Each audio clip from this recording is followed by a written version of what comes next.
70세 이상이 참여하는 시니어 부분에서 금메달을 딴 제니스 로레인이라고 하는 분이 굉장한 언론의 주목을 받았습니다. 올해 74살인 이 로레인은 20년 전에 학교에서 상담교사로 근무를 하다가 은퇴를 했습니다. 그런데 은퇴 이후에 누구니 다 그렇죠. 자기 하던 일에서 은퇴를 하면 갑자기 소속감이 없어지고 또 일상에서 대화할 친구도 없어지니까 이 무력감, 우울감 이런 게 많이 찾아오거든요. 그래서 공직에 계셨던 분들이나 주변에 보면 이렇게 회사 생활을 하셨던 분들이 은퇴한 이후에 오히려 우울증이 찾아오고 삶이 고독하다라고 말하는 분을 많이 만나게 됩니다. 그런데 이 로레인이라고 하는 분도 비록 본인이 상담 교사였지만 은퇴를 하니까 굉장히 자신이 무력해지는 거예요. 그리고 말 그대로 우울증이 찾아와서 아주 인생에 대해서 회의적인 그렇게 하루하루를 살아가게 됩니다. 그런데 은퇴하고 나서 한 1년쯤 지났을 때 어느 날 이 로레인이 힘없이 공원을 산책하던 중에 벤치에 앉아있는 한 여성을 보게 돼요. 그런데 이 여자분이 한눈에 딱 보기에도 너무 늙고 힘도 없어 보이고 그리고 정말로 어깨가 축 처지고 눈에는 초점도 없는 아주 팍 늙은 노인 하나가 초라하게 벤치에 앉아있는 것을 로레인이 보게 되는 거예요. 그러면서 무슨 생각을 하느냐, 내가 지금 55살인데 머지않아 나도 저렇게 되겠지? 충격을 받는 거예요. 아, 내가 내 인생이 저렇게 될 수 있겠구나. 이렇게 살다가 인생이 고독하고 무기력하고 우울하다고 이렇게 말하다가 나도 모르는 사이에 저 벤치에 앉아있는 저 할머니처럼 나도 저렇게 초라하게 내 인생이 저렇게 끝날 수도 있겠구나. 그런 생각을 하니까는 정신이 번쩍 들더래요. 그래서 내가 이렇게 살아서는 안 되겠다. 은퇴 이후에 자기를 사로잡던 그 우울증에서 내가 어떻게든 이겨내야 되겠다. 이런 생각을 하면서 그가 뭘 하면 이 우울하고 고독한 인생을 즐겁게 바꿀 수 있을까? 그래서 그녀가 찾다가 만난 게 보디빌딩이에요. 한 주에 3번씩 헬스장에 나가서 운동을 하고 매주 30km 이상 걸으면서 노화를 이겨내고 그리고 자기에게 찾아온 무력감, 우울증을 이겨내는데 성공해요. 그래서 이번 호주 대회에서 시니어부에서 당당하게 금메달을 땄다는 거예요. 여러분은 어느 인생이든지 내가 원하지 않아도 내 삶에 많은 시험과 시련이 누구에게나 다가올 수 있어요. 이 로레인처럼 내가 아무리 잘 살아도 나이가 먹으면 내 의지와 상관없이 나이와 환경 때문에 만나는 시험도 있어요. 그런 시험을 우리가 만날 때, 인생의 많은 어려움을 만날 때 우리는 거기에 순응하고 그 시험 앞에 그냥 무력하게 힘없이 당하는 존재로 살아야 될까? 오늘 성경은 그런 시험이 오거든 따라합시다. 이겨내라. 오늘 예수님께서 누가복음 22장 중반부에서 소개하는 이 말씀을 통해서 시험을 만나거든 이겨내라, 이런 메시지를 주세요. 자, 지난 시간에 제자들과 함께 식사를 하시는 예수님을 보여드렸죠. 예수님께서 빵과 떡을 빵을 떼고 포도주를 나누고 한참 식사를 이제 그 제자들과 나누시고, 그게 소위 최후의 만찬인데 이런 얘기를 하세요. 오늘 너희들과 내가 나누는 이 식사가 이 땅에서 마지막 식사가 될 것이다. 그리고 이제 새로운 나라에서 다시 만나 우리가 그 식탁에서 식사를 나누게 될 것이다.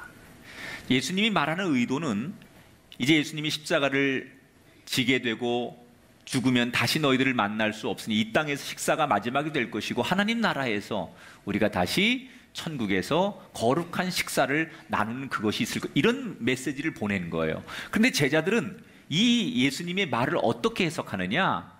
예수님이 곧 이스라엘의 새로운 왕이 되면 정권이 바뀌어서 새로운 나라를, 새로운 정부를 만들면 이전 오늘까지의 나라가 아닌 새 나라의 새 왕과 함께 우리가 궁궐에서 예수님과 식사를 할 것이다, 이렇게 받아들이는 거예요. 그러면서 마음속에 이 제자들이 무슨 생각을 하느냐?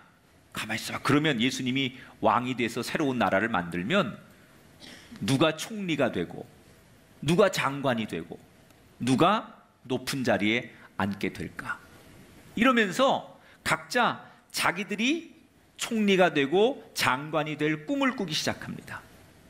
오늘 그런 배경 속에서 오늘의 이야기가 시작되는 거예요. 24절에 보니까 그들 사이에 그중 누가 크냐 하는 문제로 다툼이 일어났다 그랬어요. 제자들끼리 서로 총리, 장관 이런 서열을 놓고서 논쟁하기 시작하는 거예요. 지위를 두고 다투는 거예요. 예를 들면 베드로는 내가 수제자니까 당연히 내가 총리가 돼야 돼, 이렇게 생각했을 거고, 다른 제자들 가운데는 내가 1호 제자니까 내가 당연히 총리가 돼야 돼, 이렇게 주장하는 거예요. 저마다 자기가 1등이 되고 싶다 보니 처음에는 자기의 잘난 것, 정당성을 주장하다가 나중에는 어떻게 되느냐? 상대방의 약점, 잘못한 부분, 실수 이런 것들을 끄집어내서 비난하고 깎아내리기 시작했다는 거예요. 여러분, 이런 일들이 얼핏 보면 그냥 식탁에서 일어날 수 있는 거친 대화로 여길 수도 있지만, 이 모습을 지켜보던 예수님은 굉장히 마음의 답답함과 그리고 이 제자들에게 다가오는 위기감을 감출 수가 없었어요. 왜 예수님은 지금 이런 제자들이 나누는 이 대화를 통해서 이게 위기구나라는 걸 생각했느냐? 인간이 높은 자리에 오르려고 하는 욕심, 누군가보다 앞서려고 하는 욕심은 모든 인간의 본능이에요. 이거 본능이죠, 여러분. 내가 누군가에게 인정받고 싶고 누군가를 이겨보고 싶고 사랑받고 싶은 것은 인간의 본능이에요. 그런데 이게 본능이긴 하지만 너무 그것에 본능에 사로잡혀서 서로 자랑하고 그러다가 남을 비난하고 남의 약점을 끄집어내서 싸우는 이 과정까지 가는 것은 사탄이 믿는 자를 흔들 때 즐겨 쓰던 아주 단골 메뉴예요. 사탄은 항상 우리를 시험할 때 인간의 충실한 본능을 이용해서 그걸 부추겨서 상대를 비난하게 하고 상대를 깎아내리게 하면서 우리를 시험하게 만드는 게 이게 사탄의 굉장한 단골 메뉴거든요. 그래서 여러분, 믿음 좋던 다윗도 솔로몬도 결국은 욕심 때문에 신앙을 버리게 돼요. 지금 예수님은 이 제자들을 보면서 사탄이, 마귀가 이미 본격적으로 이 제자들을 흔들기 시작한 것을 알고 계신 거예요. 이것을 아신 예수님은 시험에 흔들리는 제자들을 붙잡기 위해서 답답하고 안타까운 마음으로 제자들에게 당부를 하십니다. 어떤 얘기를 하느냐?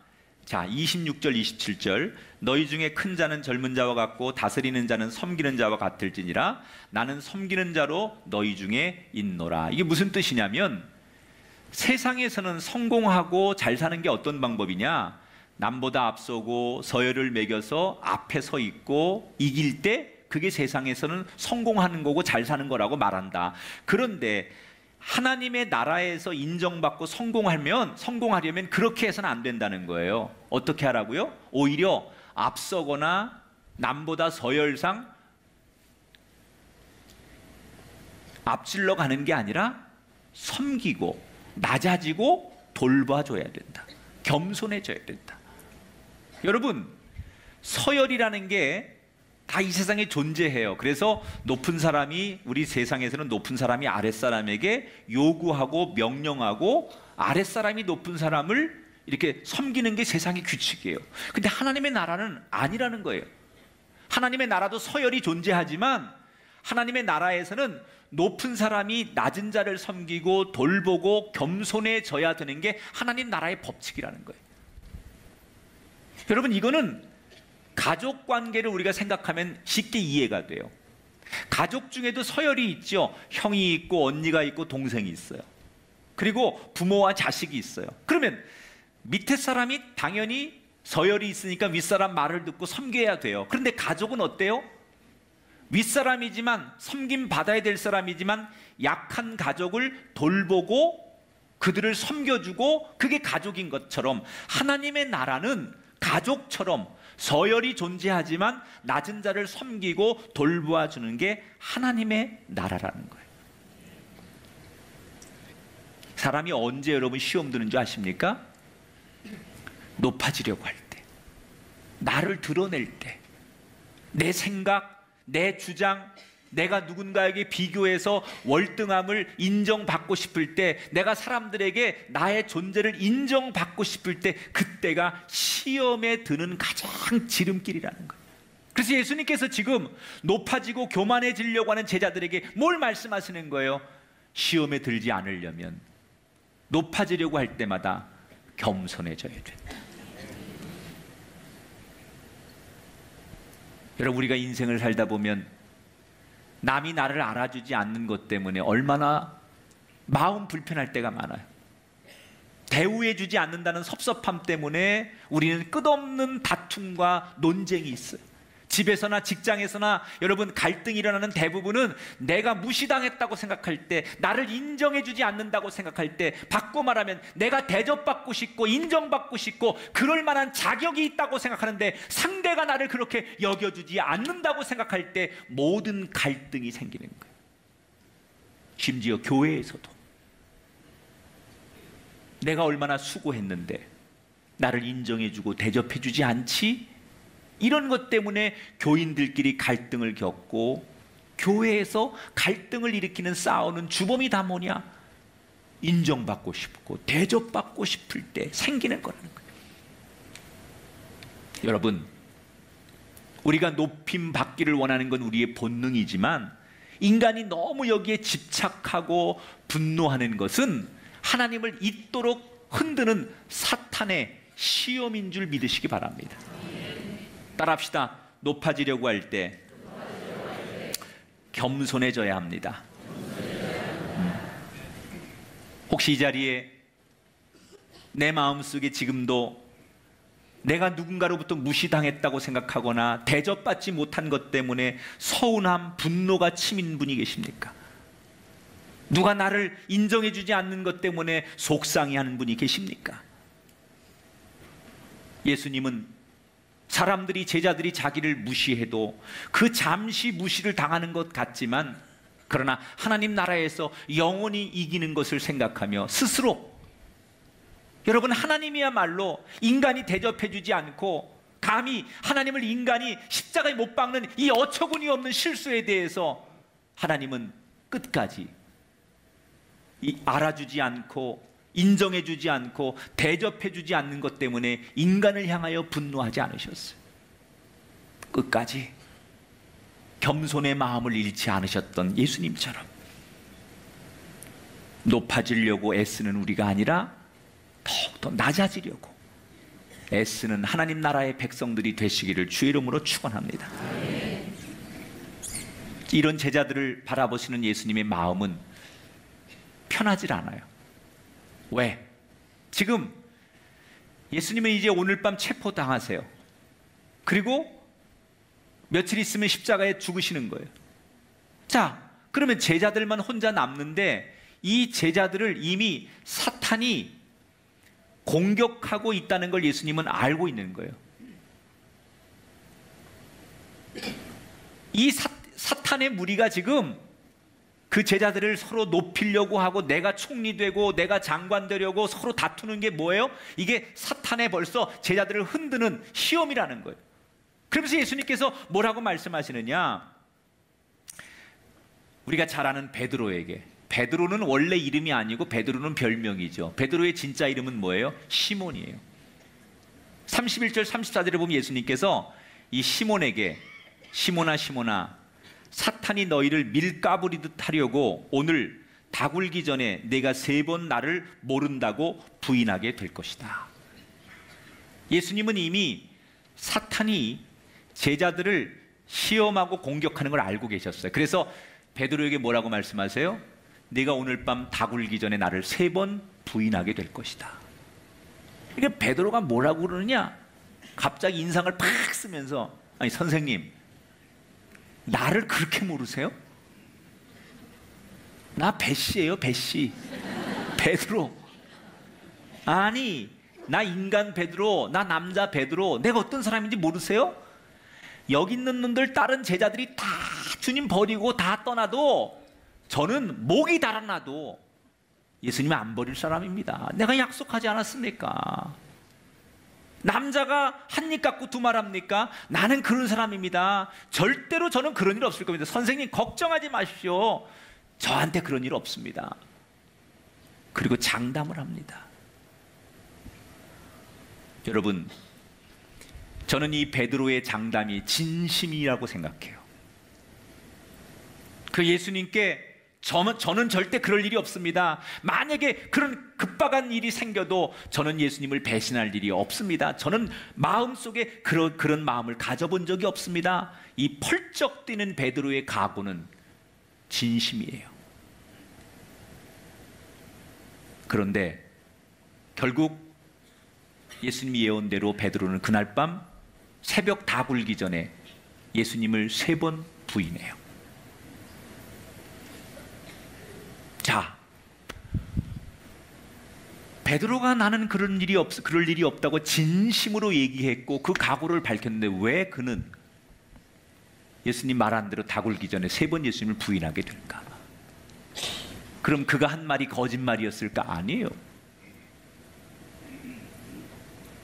인간이 아무리 자기의 의지와 감정과 지식을 가지고 결심하고 다짐을 해도 사탄을 인간은 인간의 힘으로 이길 수 없다는 거예요.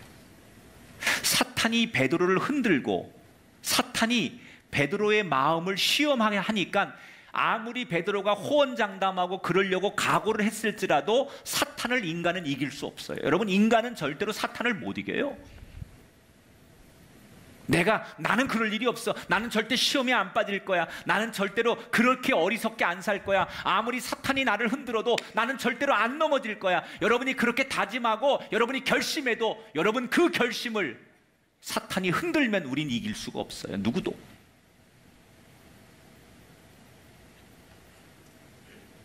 베드로가 거짓말을 한 게 아니라 진심으로 그렇게 하길 원했지만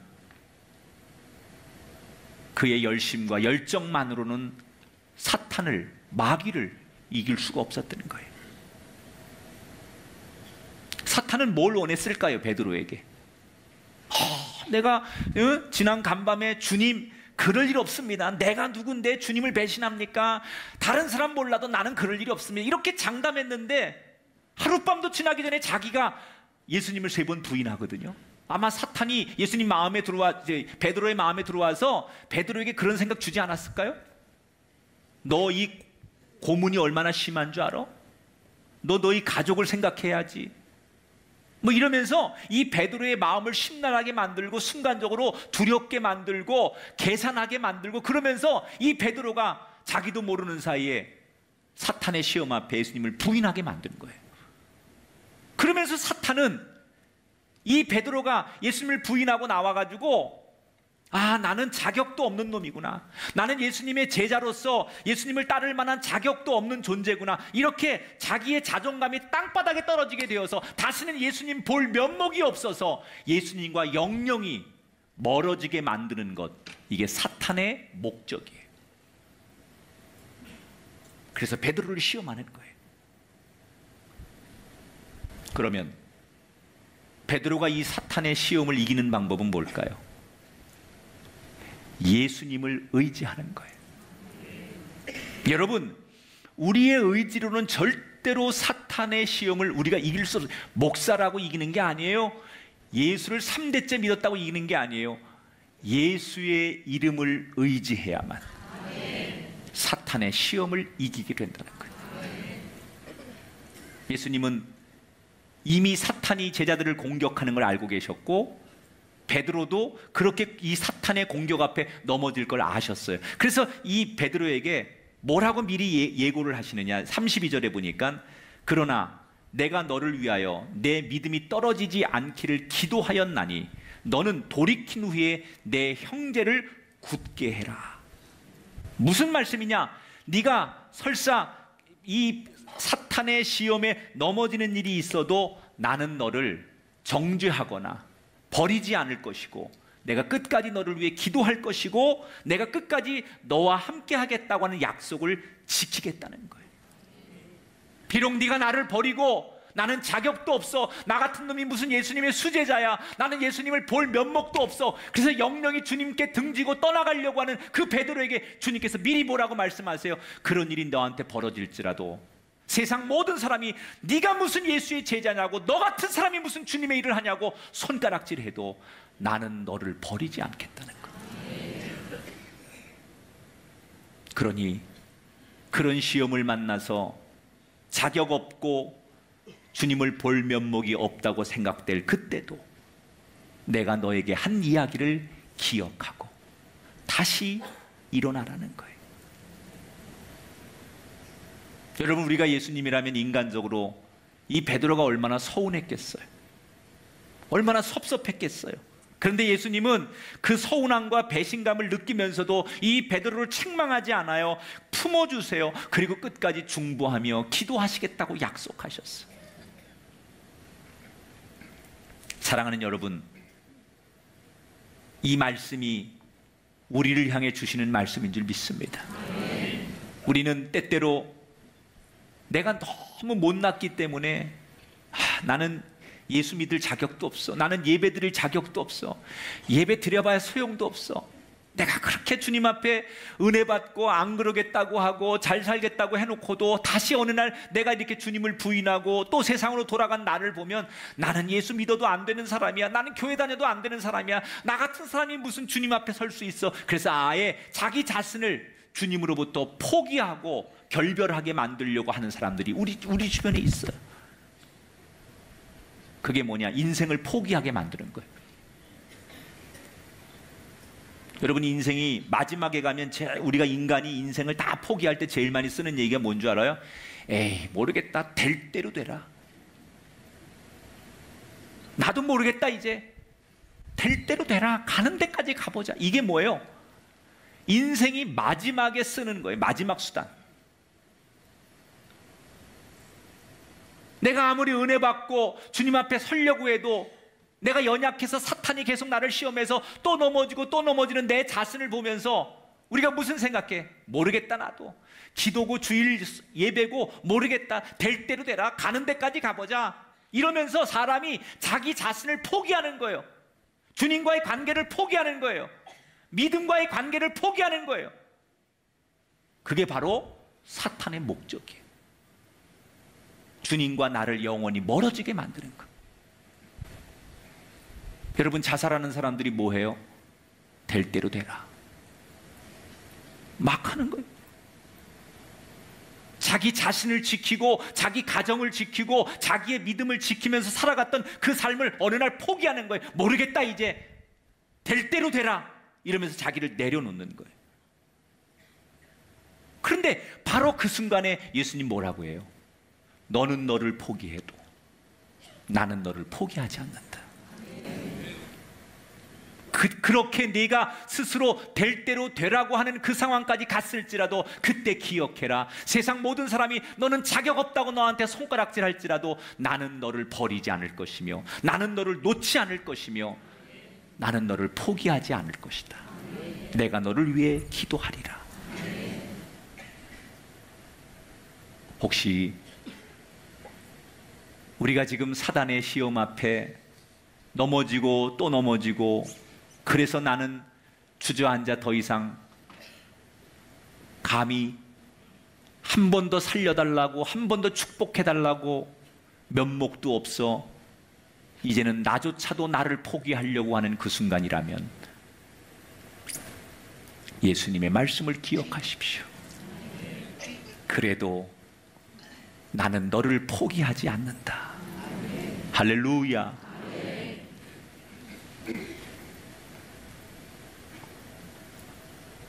이렇게 베드로에게 넘어져도 다시 일어나라 라고 말씀하신 예수님은 식사를 마치시면서 제자들에게 마지막 권면과 당부 하나를 더 하세요. 자, 그게 36절에 나와요. 같이 읽어보겠습니다. 시작. 이제는 전대에 있는 자는 가질 것이요 배낭도 그리하고 검 없는 자는 겉옷을 팔아 살지어다. 자, 이제 예수님이 제자들하고 이별을 해야 돼요. 그래서 뭐라고 부탁을 하시냐면 지갑도 준비하고 배낭도 준비하고 겉옷을 팔아서 검도 준비하라. 이게 여러 가지, 이건 신학적으로 해석이 필요한데 쉽게 여러분에게 설명하면 할 수 있는 모든 것으로 다 너희들을 무장해라 그런 뜻이에요. 무장해라, 준비해라 그런 뜻이에요. 자, 그런데 이 말을 들은 제자들은 수군거리기 시작해요. 아니, 예수님이 왜 말을 번복하시지? 아니, 예수님이 왜 어저께 한 얘기하고 오늘 한 얘기하고 다르시지? 이렇게 얘기하는 거예요. 이게 무슨 얘기냐면 지금 오늘 우리는 누가복음 22장 예루살렘에 예수님이 들어오셔서 최후의 만찬의 자리에서 지금 제자들과 만나는 장면을 소개하는 거예요. 그런데 한참 전으로 돌아가서 누가복음 10장쯤 가면 어떤 얘기가 있냐면 예수님께서 제자들을 전도 여행을 내보내세요. 아울리치를 내보내는 거죠. 너희가 내 이름으로 가서 기도해주면 나한테 일어난 것처럼 병자가 일어나고 귀신이 쫓겨가고 놀라운 하나님의 복음의 능력이 나타날 것이니 내가 하던 그대로 너희들이 3, 4, 5 짝을 져서 마을로 들어가서 하나님의 복음을 전하고 돌아와라. 이렇게 예수님께서 전도 여행을 보내요. 그때 제자들이 두려워하는 거예요. 아니, 우리가 예수님처럼 할 수 있을까? 아니, 예수님은 놀라운 능력이 있지만 우리 같은 사람이 가서 예수님처럼 흉내낸다고 될까 과연? 그래서 이 세상과 마주치는 것에 대한 두려움이 있었어요. 그때 예수님께서 뭐라고 하느냐? 걱정하지 말아라. 너무 두려우니까 이 제자들이 그때 야, 우리가 전도여행 가는데 이것도 준비하고 이것도 준비하고 이것도 준비하고 준비할 걱정이 많으니까 준비가 많은 거예요. 그때 예수님께서 뭐라고 말씀하시냐? 걱정하지 말아라. 아무것도 가져가지 말아라. 내가 너희에게 필요한 모든 것을 줄 것이다. 내 이름만 가지고 가라. 그래서 제자들에게 아무것도 가져가지 말라고 말하는 거예요. 그런데 지금 오늘 22장에서는 예수님께서 뭐라고요? 그때와는 전혀 다른 얘기를 하세요. 준비하라는 거예요. 모든 걸 준비하라는 거예요. 아니, 누가복음 10장에서는 신발도 필요 없고 무슨 가방도 필요 없고 옷도 필요 없이 그냥 가면 된다고 말씀하셨는데 왜 오늘 누가복음 22장에 와서는 모든 걸 다 준비해라, 심지어 돈을 줘서라도 검을 사라, 이런 얘기를 하셨을까? 그때와 누가복음 10장 때와 22장 때는 이 제자들의 마음 상태가 너무 달라졌어요. 뭐가 달라졌느냐? 그때는 복음을 들고 나가면서 겸손하게 정말 우리가 될 수 있을까? 우리 같은 사람이 정말 주님의 일을 감당할 수 있을까? 이런 순수한 마음이었다면 지금은 어때요? 내 이름 우리 주님이 왕 되셔. 주님이 행하셨던 그 기적을 보면서 주님만 있으면 우리한테 못할 일이 없어. 그래서 마치 새로운 정부가 탄생하면 자기들이 기득권이 뭐가 된 것처럼 지금 최고로 오만해져 있고 교만해져 있고 콧대가 하늘을 찌르고 있었어요. 여러분, 그런 말이 있어요. 주인이 존대받으면 그 옆에 있는 애완견이 자기도 대단하다고 착각한대요. 요즘 그런 세상이래. 그것처럼 예수님이 기적을 행하고 많은 인기를 얻자 제자들도 언젠가부터 자기들이 대단한 사람인 것처럼 착각하기 시작했다는 거예요. 그러니까 이런 제자들을 보시면서 예수님은 걱정이 되는 거예요.